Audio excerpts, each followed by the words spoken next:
Olá pessoal, boa tarde. Me chamo Leno Francisco Danner e nós estamos no nosso canal Pela Filosofia Nossa de Cada Dia, iniciando mais um momento de reflexão. Hoje eu quero conversar com vocês sobre a nossa 10ª lição sobre ética, intitulada Ética como Ciência. Na verdade, na tradição filosófica ocidental, ok? E nós estamos falando aqui no que diz respeito a estas lições sobre éticas a partir de uma tradição, de um contexto de tradição filosófica ocidental, que tem, no caso, no pensamento grego, um dos seus primórdios, um dos seus modelos mais idealizados, a sua gênese, na verdade, embora ao longo das nossas reflexões não vamos nos restringir só a esta tradição dita ocidental, europeia, alguma coisa nesse sentido, e abarcando para outros campos, outras perspectivas éticas e inclusive políticas. Mas no caso aqui, na tradição filosófica ocidental, como eu dizia, a ética é exatamente considerada uma ciência. Não é espontânea, não é uma perspectiva personalista, pura e simplesmente, não é uma perspectiva imediatista. Demanda exatamente essa condição científica, essa abordagem e esse desenvolvimento científicos. E eu gostaria de começar refletindo sobre isso com vocês a partir de duas questões importantes, de duas frases importantes, duas afirmações importantes que nós podemos ver na Ética Nicômacos de Aristóteles. A primeira delas consiste em que, logo no início, ele nos diz que é muito fácil errarmos, porque o erro é múltiplo, os caminhos ou os descaminhos que levam ao erro são vários, e é muito difícil acertar, porque a verdade ou a objetividade, usando um termo contemporâneo, é muito mais difícil. Possui um caminho mais estreito, possui um caminho todo por fazer, por descobrir, por desenvolver, e como eu estou dizendo para vocês, um caminho que tem uma orientação específica, não se faz de qualquer modo, não se chega de qualquer modo, não se alcança por quaisquer instrumentos, ok? Esta é a primeira afirmação importante que nós vemos logo no início da Ética Nicômacos. Uma outra afirmação importante, mais uma vez do Aristóteles, mais uma vez da Ética Nicômacos, diz respeito à sua ideia de que o político ou o estadista deve conhecer a alma humana. Então, mais uma vez, interessantemente, a ideia de conhecer a alma humana, ou se nós formos usar de maneira mais formal e menos aparentemente transcendental, a natureza humana, o político, o estadista precisa conhecer a natureza humana para que efetivamente consiga fazer um bom governo e, nesse caso, consiga orientar de maneira conveniente as instituições públicas. Então, vocês vejam, mais uma vez, que em ambas as perspectivas não se alcança de qualquer modo a perspectiva da objetividade epistemológico-moral e, por consequência, as instituições públicas, vamos lembrar novamente dessa metáfora do político, precisam estar estruturadas com base em uma perspectiva científica, em termos de mundo, em termos de natureza humana, se for o caso, para que, de fato, consigam realizar bem o seu objetivo de integração social, de regulação dos seus processos de socialização e de subjetivação. Okay? Então, para começo de conversa, por que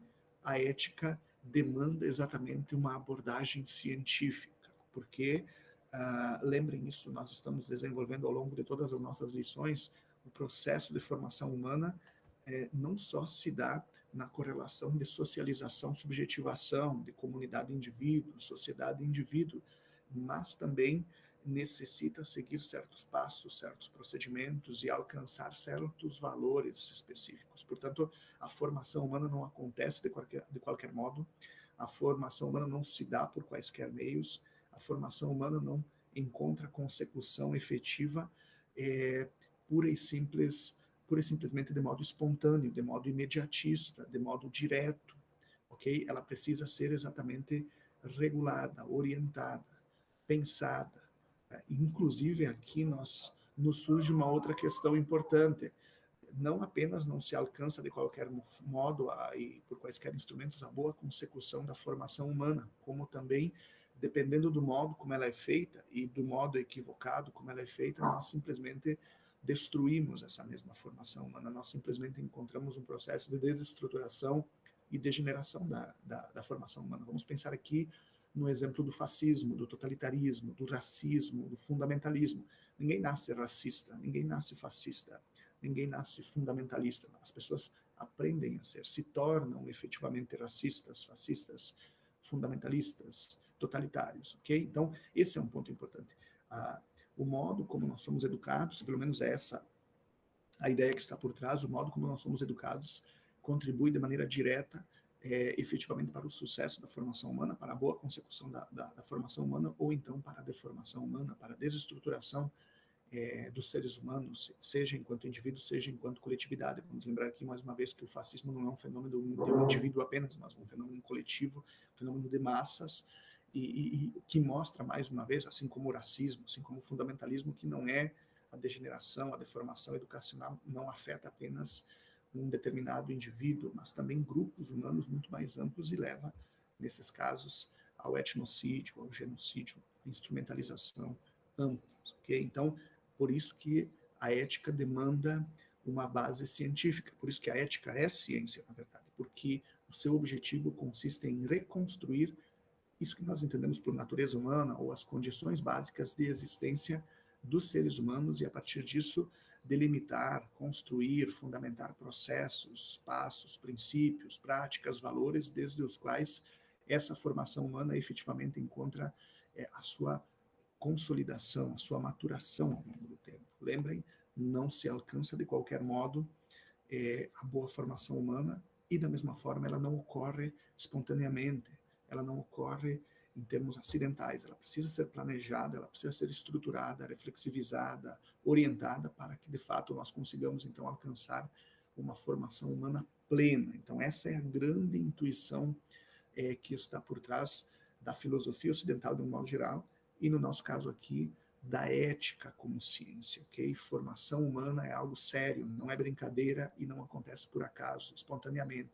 Demanda exatamente um processo de reflexivização que atinge em cheio o protagonismo, o caráter, a orientação no sentido das instituições públicas. E, aliás, esse é um outro ponto importante, como nós estamos, inclusive, falando ao longo das nossas lições sobre ética, o sentido exato da reflexão filosófica, da reflexão ética, consiste em oferecer um substrato às instituições públicas, uma base paradigmática às instituições públicas que lhes permita efetivamente organizar os processos de socialização e de subjetivação com base naquilo que de fato nos caracteriza e que nos permite estruturarmos-nos, que nos permite desenvolvermos como seres humanos integrais e, mais uma vez, seres humanos integrais sempre nessa correlação de socialização e, então, de subjetivação, ok? Então, vocês vejam, isso é muito interessante.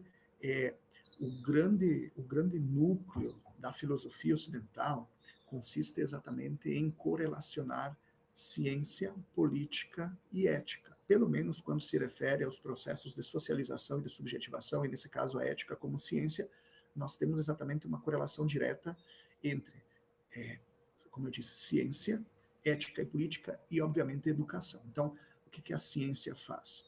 O que a filosofia faz? Desenvolve o nosso processo constitutivo e formativo enquanto humanidade, enquanto seres humanos, enquanto natureza humana, ok?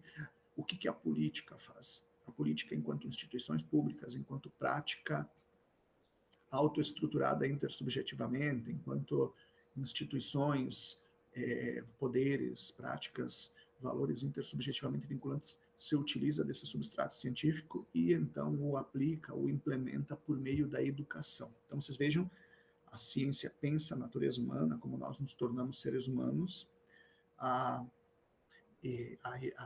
política institucionalizada utiliza-se dessa base paradigmática e a aplica em termos de educação. Nesse caso, inclusive, é bem interessante se nós lembrarmos, mais uma vez, do modelo platônico, ou se nós nos pensarmos em textos contemporâneos, como o nosso pensador Axel Honneth, como John Dewey, como Matthew Lipman, apenas a título de exemplos, ou mesmo Paulo Freire, no nosso caso, Anísio Teixeira, a educação acaba sendo um dos grandes instrumentos, talvez o instrumento mais fundamental de uma democracia, de uma sociedade autorreflexiva, no sentido de organizar, orientar os processos de socialização e de subjetivação e, de modo mais amplo, em termos de organização, orientação da formação humana ao longo do tempo. Por isso, mais uma vez, então, essa perspectiva de que a ética é uma ciência, porque, como eu disse, formação humana, o processo de formação humana, além de muito sério e muito frágil, diga-se de passagem, não acontece por acaso, não se dá de qualquer modo e não é espontaneísta. Ele precisa ser regulado, reflexivizado, pensado e então implementado. Portanto, vocês vejam aqui, inclusive, a imbricação entre teoria e prática, ok? A prática não pode ser cega, digamos assim. A prática precisa dessa base teórica, dessa base paradigmática, para que efetivamente consiga adquirir consistência, adquirir solidez e não caia pura e simplesmente ou nos abusos ou no tateio, principalmente no que se refere à vida humana e no seu caráter frágil. Então, a grande sacada, repito mais uma vez, no que diz respeito à filosofia ocidental como perspectiva científica, no que diz respeito à ética como ciência, consiste exatamente nessa condição de que nós precisamos desenvolver uma base paradigmática objetiva que garanta uma compreensão vinculante, uma compreensão objetiva, mais uma vez, no que diz respeito ao que é a natureza humana, no que diz respeito a como nos tornamos humanos, e nesse sentido que oriente as instituições públicas, o sistema político em particular, ou de um modo mais básico, e a educação como consentânea a ele, em termos desses mesmos processos de formação humana. Ok? Então, por isso que na tradição filosófica ocidental nós temos sempre a pergunta pelo sentido do humano, sempre a pergunta pela natureza humana, sempre a pergunta pelo modo como nós nos humanizamos, ou nos hominizamos, como um substrato a partir do qual as instituições públicas, de um modo geral, e a educação em particular, acabam encontrando o seu sentido. Por isso, mais uma vez, essa superimbricação possível de ser desfeita em termos da filosofia ocidental entre ciência ou filosofia, ética, política e, então, educação como a base processos de socialização e de subjetivação e então de construção dos seres humanos a partir de ideais objetivos que nós colocamos como condizentes com um modelo estruturante de natureza humana. E vocês vejam uma última ideia em torno a isso, como eu dizia, na medida em que a formação humana não acontece por acaso, não é espontânea, e aliás, de que mal feita pode levar exatamente à destruição dos seres humanos, à desestruturação dos seres humanos, nós temos intrínseco a isso exatamente a ideia de que é possível reflexivizar o nosso processo formativo humano, os nossos processos de socialização e de subjetivação, de que eles não só não acontecem por acaso, como não precisam continuar acontecendo de modo espontâneo. Por isso, a ideia da ética como ciência e a correlação de ciência, política e educação apontam para essa perspectiva de que o ser humano, o gênero humano, as sociedades humanas assumem de modo reflexivo, controlado e corretivo os seus próprios processos de socialização, subjetivação, os seus próprios processos político-educativos. Elas são capazes de se autoestruturar e de reflexivizar as suas dinâmicas internas ao ponto de produzirem processos de socialização, subjetivação, ao ponto de conduzirem esses mesmos processos de formação, de socialização, de subjetivação, que, portanto, já não aconteceriam mais ao acaso e de modo espontâneo. Então, isso é muito interessante, de novo. A ética e a política, e inclusive a ciência, partem exatamente desse pressuposto de que os seres humanos podem se compreender desde uma metodologia adequada, desde práticas adequadas, e não só podem se compreender, como podem reconstruir, formular os próprios processos formativos garantidores exatamente da boa consecução da formação humana e então da estabilidade dos processos de socialização e de subjetivação. Ok? 10ª lição, portanto, ética como ciência. Um grande abraço.